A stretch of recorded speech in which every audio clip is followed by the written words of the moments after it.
This section is directly linked to your success with your driver. Outlined in this section are points that you need to keep in mind whether you are practicing, playing, or purchasing a driver. Take this section to heart and understand that the swing is only as important as to the components that make it successful. The first point that I'd like to bring your attention to is under and over swinging. This topic is misrepresented and misunderstood in golf. Our definition of under and over swinging is to swing outside your natural tempo in order to generate a forced swing speed. Many golfers think that if their swing speed decreases, they'll see an increase in consistency. For some golfers, this may be true. However, for the majority of players, underswinging is very unnatural and not recommended. The bottom line here is that you should swing with the same swing tempo and pace with your driver as you would with your irons.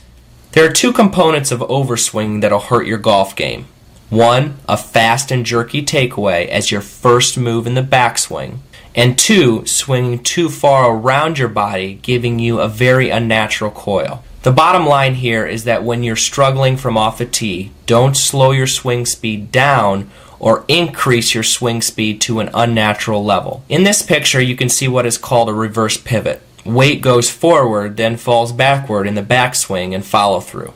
This means that your weight is improperly shifting through the impact zone. This move can really get you into some problems with your driver. Selecting the right grip size and the correct shaft strength that's appropriate for your game is very important for you to see results off the tee. A too small of a grip, meaning that the grip is not built up, can make you hook the ball because your hands cross over too fast. Reason being that the club face is closed and it'll roll over too quickly.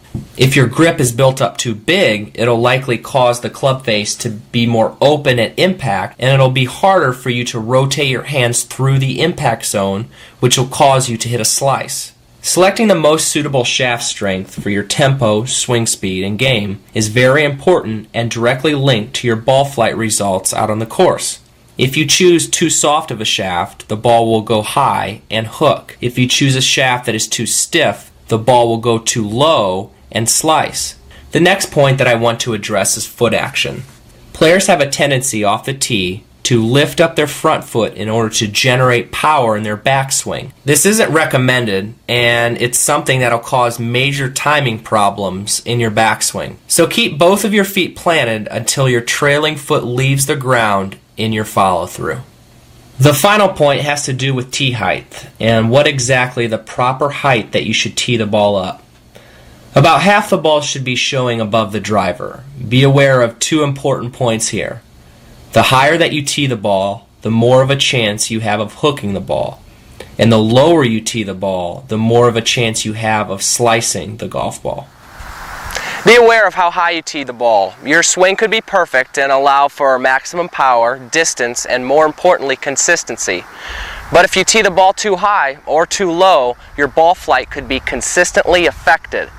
I want to state that the previous sections were not intended to overwhelm you, but make you aware of some key aspects to the game to keep in mind when practicing or playing out on the golf course.